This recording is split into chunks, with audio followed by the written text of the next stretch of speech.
Tonight on this special edition of News 3. I don't think this is something the county wished to happen, but it's something that apparently is going to happen. I thought it would just be a funny joke to post on the internet, but I made it kind of tongue-in-cheek serious. From aliens and UFOs to whatever else people like to think is hiding at Area 51, thousands this week will descend on the desert with hopes of finding answers. I hope that nothing happens that floods this town with a bunch of fanatical people, because we don't need that here.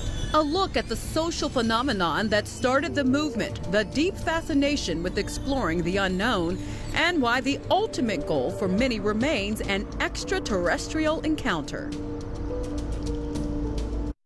Now, live from the News 3 studios, this is Area 51 Invasion.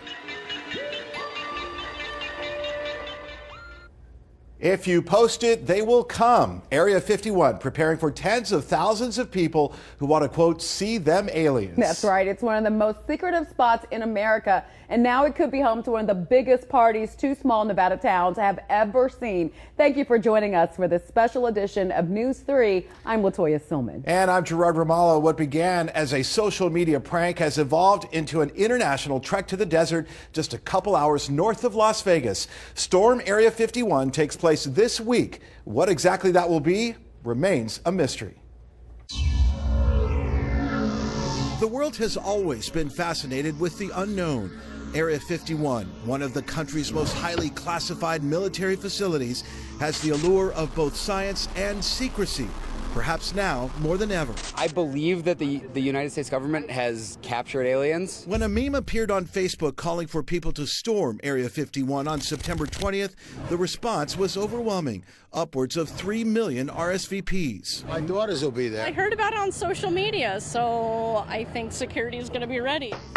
From that initial post followed 2 planned events and 2 emergency declarations. It's insane. Our phone literally has not stopped ringing. Owners of the Little Alien in Rachel, Nevada, suddenly inundated with calls. And 40 miles away near Alamo, the Alien Research Center transforming itself into a base camp for believers. We're doing a quote-unquote festival, but ours is actually an alien festival. We'll have ufologists that are very well known in the paranormal activity community, in the ufology community, that will come and speak. The man who posted the original meme sought to partner with the Little Alien, but then backed out. We didn't want to be a part of something that could be that potential Firefest 2.0. But Little Alien owners say tickets have been sold. Thousands are still expected. Her festival will go on. Now remains the question of how many people will actually show up. How far will they have traveled? And what will they find when they arrive? I think that Area 51 is steeped in mystery and pop culture, so it has appeal to a lot of people. And the massive response on social media prompted county officials to sign off on emergency declarations. Both Nye and Lincoln counties moved forward with the plans, which unlock state funds to help offset any county costs.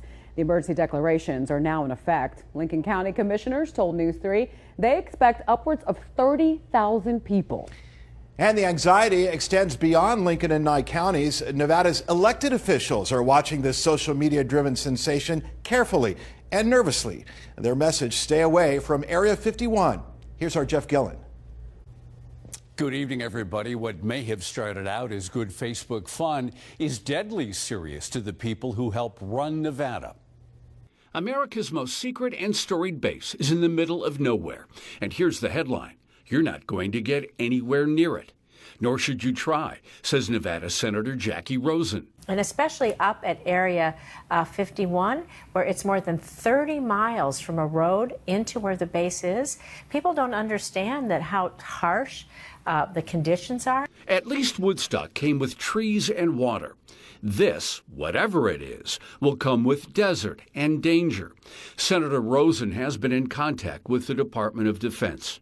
They're putting all hands on deck, trying to be sure that they keep any crowds that show up safe and secure, and also protect those men, women, and everything else that we have on our military bases in Nevada. Part of this event's lore is our history, where the government owns so much of our land and carries out secret stuff on a good chunk of it. UNLV's Michael Green.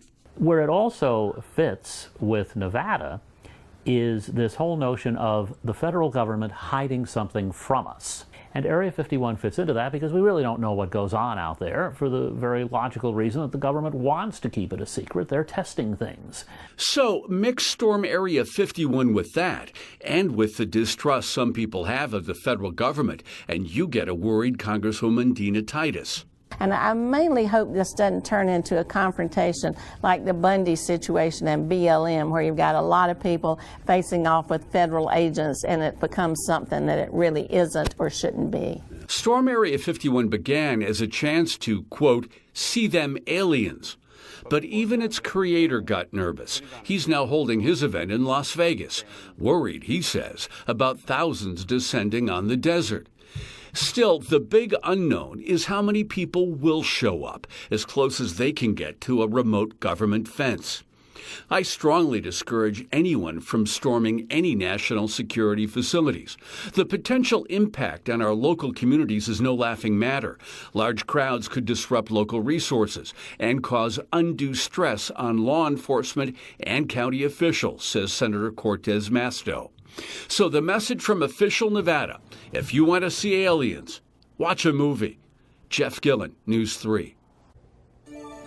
And again, we are stressing fun over frenzy. If you're planning on making the trek to the desert this week, keep in mind we are still facing about 80-degree and higher temperatures. Yeah, News 3's Kevin Jennison has your Area 51 invasion forecast.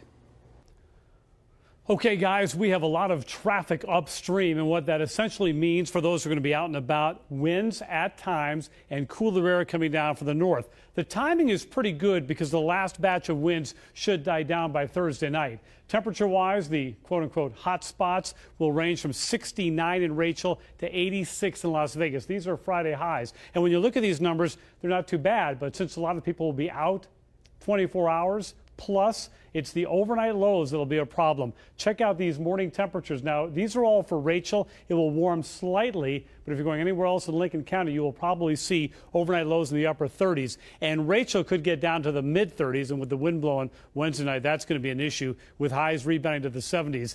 All in all, it should be pleasant in the afternoon. It's those morning lows that will certainly have a bite. And that is a look at your 7-day Storm Area 51 forecast.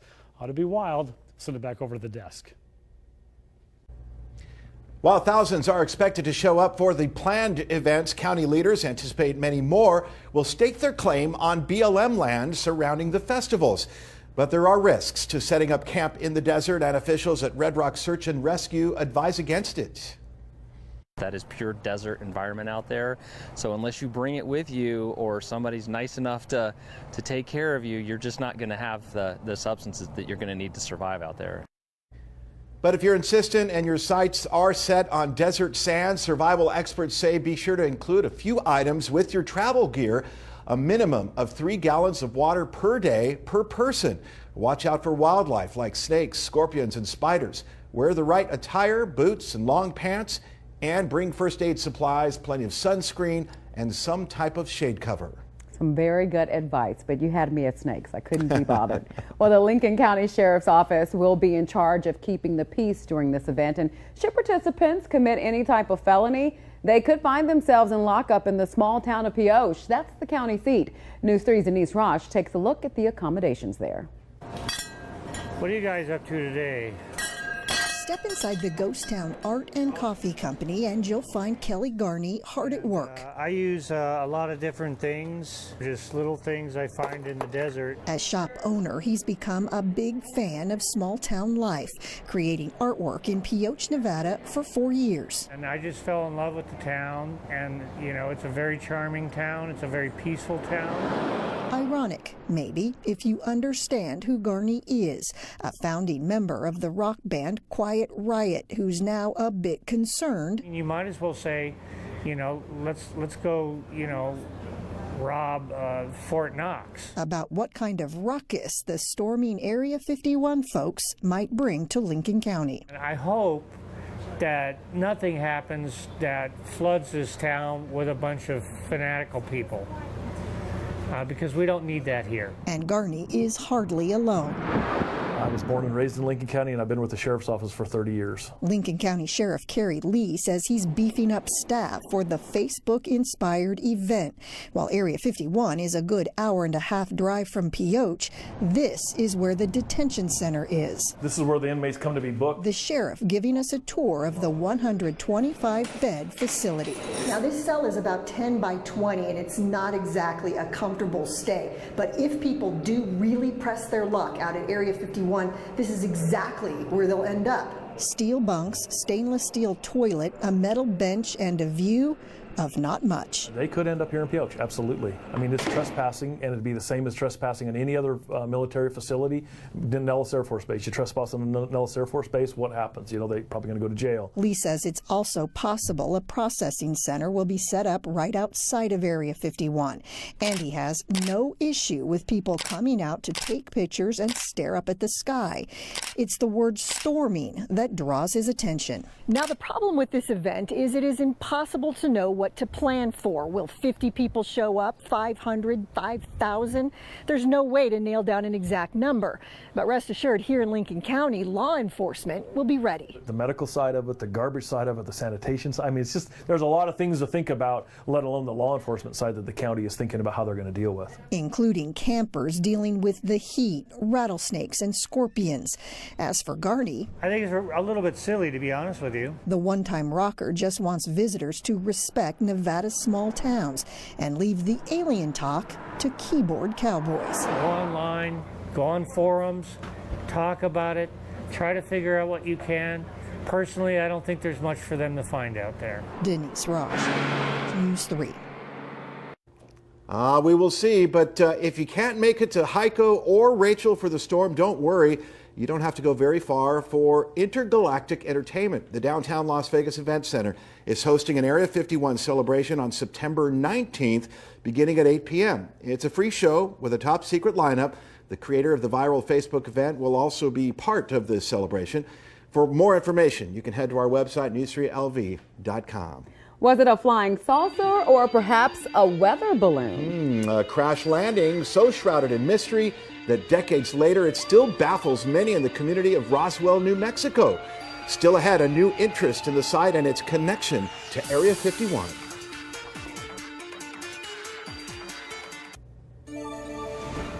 It is hard to doubt anyone who has claimed to see UFOs over Area 51. But you also have to question where the UFOs are really coming from. Area 51, so remote, the actual facility can't be seen by the public, but many people have gotten close enough to see what's flying overhead. But author Bill Yenny says they may not really know what they've seen. People who do spend a lot of time on the mountaintops there report all manner of shapes and sizes of aircraft, and the lights in the sky performing in amazing ways, maneuvers, speed. If you do see those kinds of things, you are literally seeing an unidentified flying object. Yenny says a number of secret spy and military aircraft have been developed and tested at Area 51 in the neighboring Tonopah test range for decades, fueling that belief that extraterrestrial UFOs exist. One of the most important top secret projects to come out of Area 51 left its mark near the top of Mount Charleston and was a mystery for decades. News 3's Tom Hawley made the journey to the summit recently, where Cold War wreckage can still be found. Every summer, hundreds of people walk past the twisted metal just below the top. It's from a Douglas C-54 transport plane that smashed into the mountain in 1955. 32 years later, the former sheriff of Clark County told News 3 about the recovery operations made on horseback. Well, we were advised, and I'm sure at least we were under the impression that there were 14 AEC scientists aboard the airplane. Sheriff Butch Leopold was referring to the Atomic Energy Commission, which was detonating nuclear bombs at the Nevada test site, and spoke to News 3 in 1987. He said his posse was accompanied by tight-lipped federal officials. I backed away as soon as I found out that it was highly secretive and felt that it was really none of our business. 3 decades later, News 3 found the truth behind the mission through declassified military records. The passengers aboard the ill-fated C-54 were headed for Groom Lake to work on the ultra-secret U-2 spy aircraft. The plane being developed by Lockheed would fly higher than any other reconnaissance aircraft ever developed, theoretically beyond the range of radar and missiles. The mission, overfly the Soviet Union and take pictures, a high-altitude ultra-weapon for the shadowy world of Cold War espionage. The U-2 became known in 1960 when CIA pilot Francis Gary Powers was shot down by the Soviets, convicted of espionage in a show trial, then later returned to the United States in a prisoner exchange. Las Vegans did not know about the local involvement because the sheriff had maintained the secrecy surrounding the recovery operation. We neither asked nor did he offer any other information. The men that died in this airplane crash certainly contributed to the national defense. It's sad that their only memorial is this mass of twisted aluminum on a lonely Nevada mountainside. That's what Hank Tester accurately reported in 1987. But the propeller, which had been part of the debris field, has since been transported down the mountain to the visitor center, where it's a focal point of a larger display. I had a plaque designed to represent peace, which is the olive branches. Incidentally, there are 14 olives for the 14 men who died. Steve Reary had first seen the records decades earlier while hiking Mount Charleston as a Boy Scout, and in 2016 told News 3 why he spearheaded the effort for a memorial. These heroes worked in secret to keep the nuclear missiles in the silos, and they brought peace and prosperity to us during a very, very dangerous time in our history. And why here? Mount Charleston is the highest point between Burbank Airport, where the plane had departed, and their destination of Groom Lake, now known as Area 51.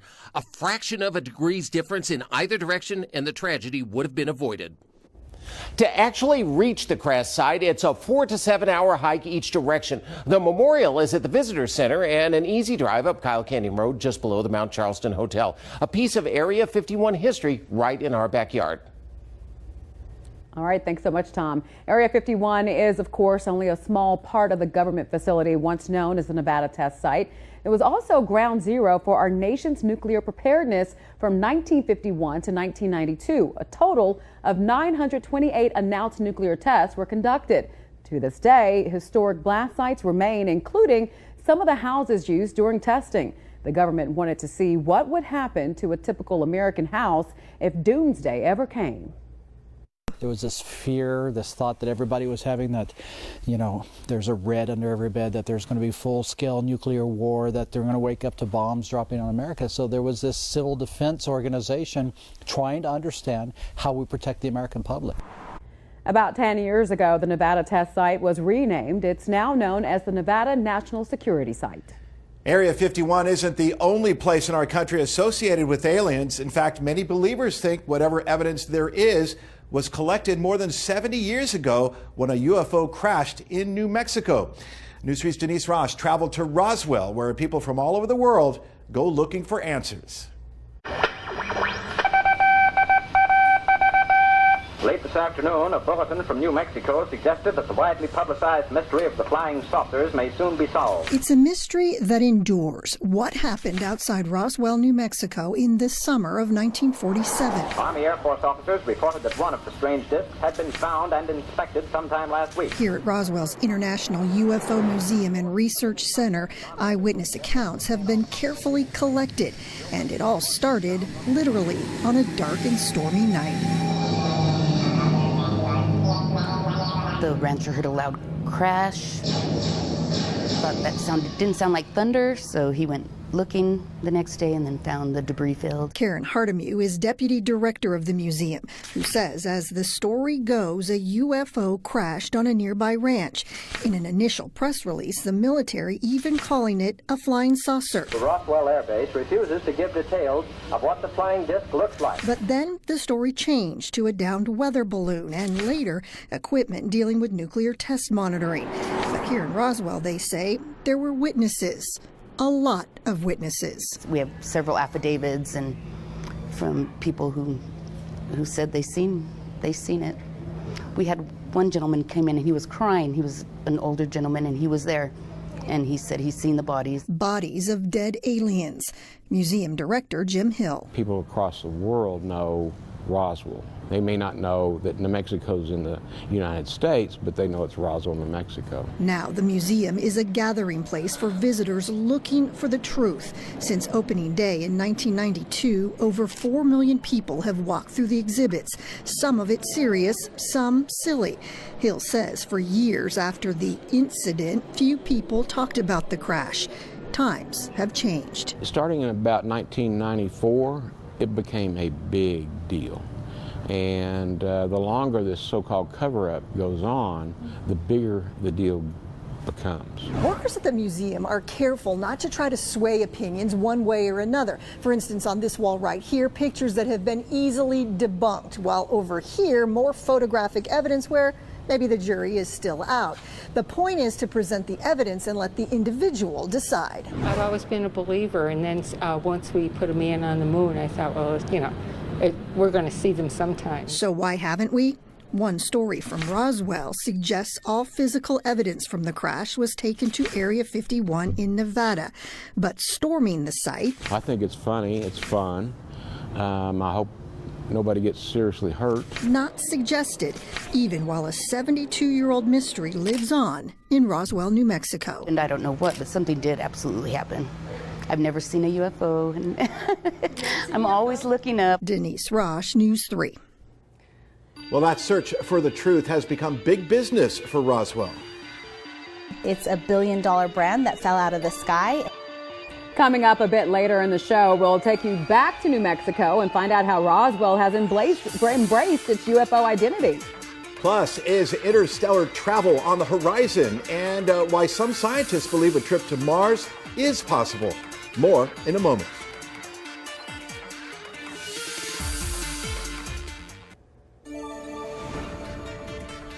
Area 51 is one of the most secretive spots on the face of the earth, and directly adjacent is another area that until recently was also considered dark and off limits to the public eye. News 3's Steve Wolford went to that what once was a Nevada test site with a look at its connection to space travel.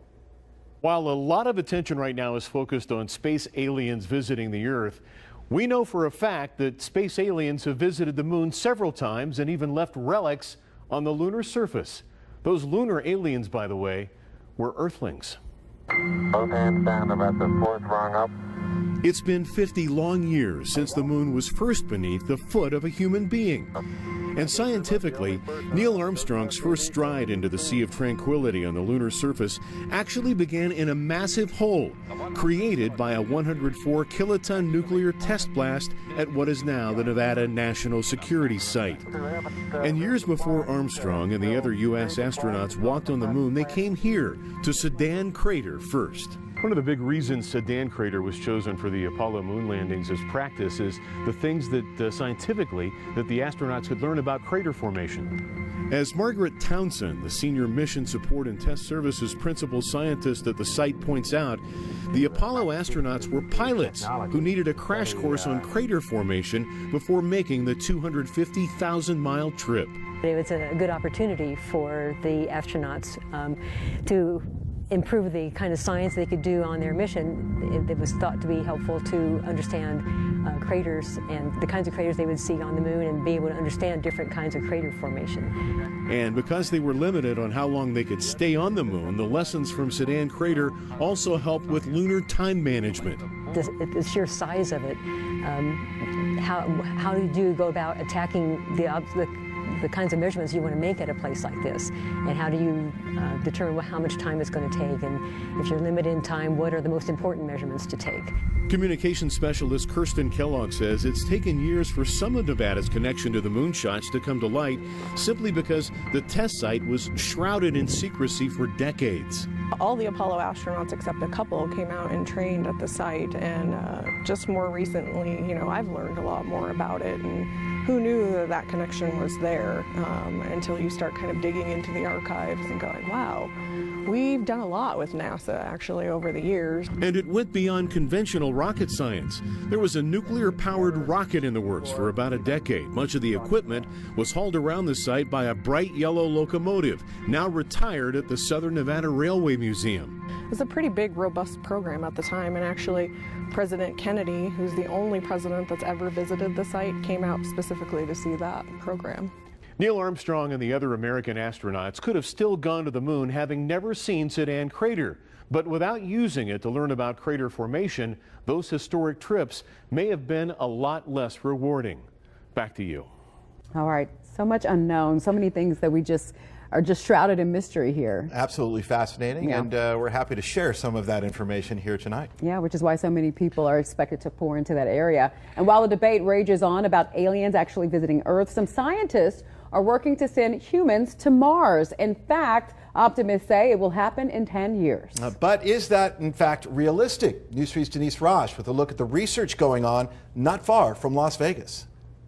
Hello, I am Cody Don Reeder, and I'd be an excellent person to send to Mars. It's an application video shot upside down. I really love science. Cody Reeder using humor. You may need to dig a hole to survive the radiation. And I'm your man. To secure his spot on a future flight to Mars. I'm a geologist, so the geology on Mars is going to be fantastic. Reeder was once in the running for a one-way flight on Mars One, a nonprofit that went bankrupt earlier this year. Thousands of people had applied before the plan failed. I'm down here on the valley floor. It's a challenge. I know it's there. I can see it in the sky, and I know it's an actual place. Still, the push for the colonization of Mars goes on. KG-580E, Base Command. How is your mission going? This is the Mars Desert Research Station, or MDRS, in Hanksville, Utah, 400 miles northeast of Las Vegas. Be advised, the wind is picking up quite a bit. Operated by the Mars Society, MDRS gives researchers a chance to live in full simulation, and their goal, round-trip travel to the Red Planet. During our visit, students and faculty from McLennan Community College in Waco, Texas, are spending a week at the habitat. Each crew member that comes specifically focuses on a research project that would promote life on Mars or promote the development of colonization on Mars. Elizabeth Painter is an associate professor and commander of this particular mission. She says while she has no personal desire to live on Mars, the idea is worth pursuing. We've gone to the moon, we've developed a manned space station, we've looked at faraway galaxies. So to me, the next challenge seems to be let's go to Mars. From capturing solar energy to collecting rocks and looking for signs of water, each crew member has a specific task.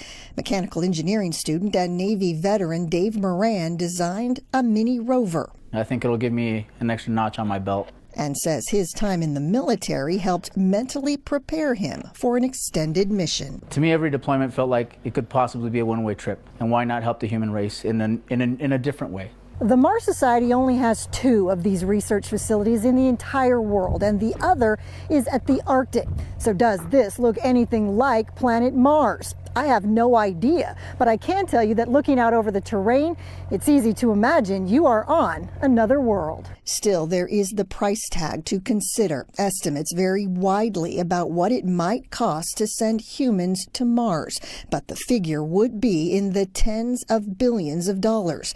Bottom line, is it worth it? Here in the Utah desert, these scientists say it's worth discussing. Look at what all the technology that came from just the initial space race. Could you imagine what we could do if the whole world decided to say, you know what, we're all going to push to go to Mars? Denise Roche, News 3. Boy, what do you think, Latoya? Would you do it? Go to Mars? I'd have to let a whole bunch of other people go before I could go. Let's I'm get some not brave people enough. back first, and then we'll think about it, right? Exactly. All right. Well, from man's first steps on the moon to planning man's first trip to Mars, there is an unexplained fascination with exploring the unknown. News 3's Kevin Jennison walks us through some of the biggest and brightest moments our Nevada skies have seen in recent years. The expanse of the heavens, the fascination of just looking up, has always captivated Earth dwellers for as long as anyone can remember. Whether it's noticing a bright star-like object in the sky on a summer night, relaxing in the desert to witness a meteor shower, or crowding around black and white TVs to witness Neil Armstrong's first imprint on the lunar surface 50 years ago, humans have always been attracted to the amazement of space. And people are spread out all across the park. On May 20th, 2012, astronomy fans gathered at Cathedral Gorge State Park in Panaca, 160 miles north of Las Vegas, to witness an annular solar eclipse in our own backyard. This happens when the moon is too far away to completely block out the sun, leaving the ring of fire around the edges of the moon. Witness one of these, and the astronomy bug is contagious. At the same time, lines were long as locals gathered at the CSN Planetarium to catch a glimpse of the eclipse through their telescopes. In August 2017, a historic total solar eclipse moved west to east across the continental United States, observed and celebrated by millions. In Las Vegas, the day was a little disappointing as meteorology obstructed astronomy. We are fortunate to experience the blood moon every couple of years, a total lunar eclipse, and the spectacle it provides as Earthlight and our atmosphere provide the colorful optics. All right, well, it's the base camp for believers. Yeah, coming up, the owner of the Alien Research Center shares a safer alternative to storming the Area 51 sites.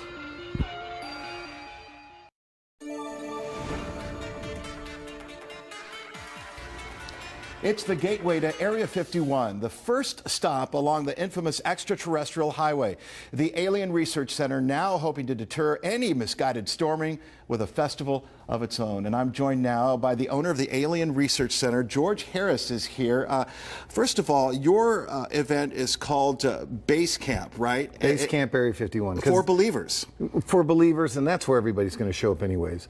You know, we're the first trek on the extraterrestrial highway, and you have to come back by us to leave the extraterrestrial highway. So the base camp is a souvenir shop, but it's also filled with information about some of the facts surrounding Area 51. Right. So the museum, the reset of the museum will be done for people to see. That's going to be cool.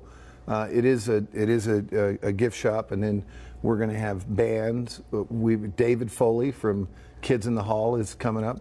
Okay. He'll be up there with us. So we have a lot of really cool stuff going on, and we have a couple other really big surprises. Okay, very good. And for people who don't know, the Alien Research Center is part museum, but it's also part souvenir shop. And correct. For people who are going up there and want a souvenir, or they want a memento, a keepsake of the event, there's going to be plenty of items available, and we got a couple here. You're also the owner of the brand Alien Tequila. This you've had for a while. There's an abduction in every bottle. Yes. Why do I believe that's it's true. Yeah.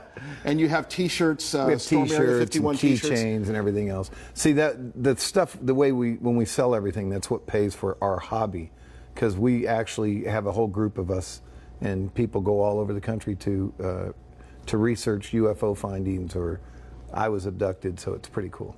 Now, I think this is interesting because this event is part fun, but it's also part fact. And you yourself have researched, as you say, ufology or UFO mysteries. Tell me a little bit about that. Okay, so I'm a ufologist.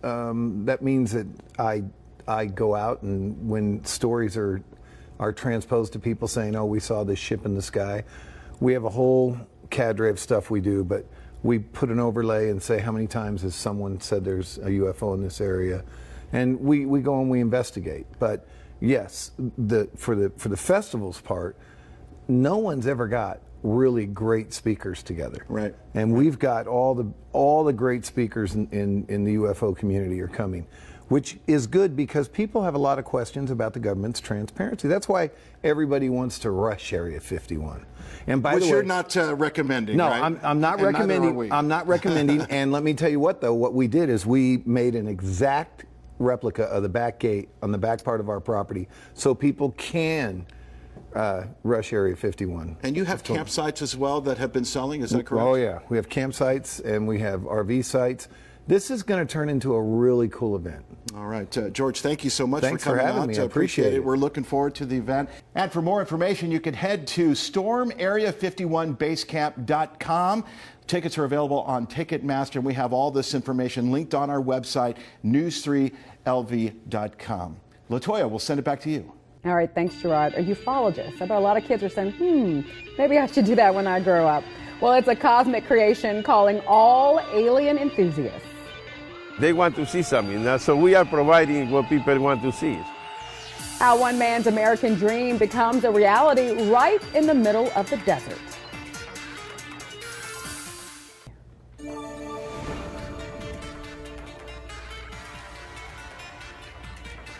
It's been called the gateway to alien territory. Baker, California is about 90 miles south of Las Vegas, and soon the town will have its own UFO-themed hotel. Now, the story of an Argentinian immigrant, his love for beef jerky, and all things alien. It's believed by many when aliens arrive in America, they will land in the desert. When that happens, at least one man will be ready. This is going to be the pool bar and the kitchen for the pool bar. And then we have the reception over there. Meet Luis Ramalho, also known as the founder of Alien Fresh Jerky. His newest project, construct a UFO hotel behind his beef jerky retail store in Baker, California. This is the shape of the hotel and the attraction that we're going to build. This is Alien Jerky today. 5 buildings in all. The alien colony, he says, will include the 3-story hotel, an interactive attraction, restaurants, museum, and gift shop, even a swimming pool. The UFO will not fly, but we make people fly. Ramalho's story may be more unbelievable than extraterrestrials. An immigrant from Argentina. He came to Nevada in 2000 and started selling beef jerky from a roadside table in Alamo. It was so profitable, he saved up enough money to buy up an old hardware store in Baker, which he then converted into a beef jerky retail warehouse. We have about 700 wholesalers around 8 different states on the West Coast, and now we started on the East Coast. The company has since expanded exponentially, and that same store in Baker now attracts more than 1 million tourists per year. So we know the jerky created this empire, but what about the connection to aliens? It turns out that part of the story is also out of this world. Remember that roadside stand in Alamo? Because Ramalho still didn't have his immigration papers, Lincoln County Police referred to him as a resident alien. It wasn't long before he earned the nickname Alien Jerky Guy. It's an American dream come true. Ironically, back then, Ramalho didn't even know what an extraterrestrial was. But he does now. People love it. People keep coming and love the story, love the aliens, like they want to see something. So we are providing what people want to see. So the UFO will be part of that dream. Ramalho says he'll always love beef jerky, but his love of aliens will always be number one. Great guy. If you are heading out to Area 51 but have some real concerns, we do want to let you know that you may want to consider alien abduction insurance. That's right. And this is the real deal, folks, okay? It's several pages long. An agency in Florida has been selling this alien abduction insurance since the late 80s, if you can believe that. Yeah. And they claim that they actually written thousands of policies and paid out 2 claims. Yeah, we're not making this up. A typical policy costs $9.95 but gives you $10 million worth of coverage. That includes medical expenses for outpatient psychiatric care, sarcasm coverage for all the ribbing and the ridiculing that you'll likely have to endure. And if there's an ongoing alien connection, it covers conjugal visits. And if there's an alien offspring by chance, then that would fall under what they call double indemnity. So you would get double the payout. Again, real deal, folks. So there is some fine print, though, that you have to read. They do pay you, but the terms are that you get paid $1 a year for the next 10 million years. You know what? There's peace, though, in that secure feeling, and you get a nice keepsake as well. Exactly. So much fun. Well, there's a spot where you can uncover a galaxy full of UFO history without crossing the forbidden borders of Area 51. Where that is when we come back. And we want to see how you're preparing for this intergalactic small town takeover. Still ahead, how you can see your close encounters of the desert kind.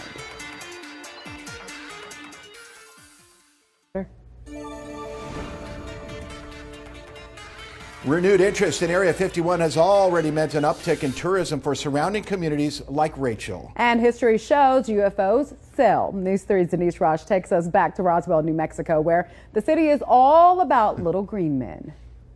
Outfield, remember to call the ball. It's a scene played out in parks across the country. Hustle, hustle, hustle, hustle, hustle. Little League baseball players gearing up for fall ball.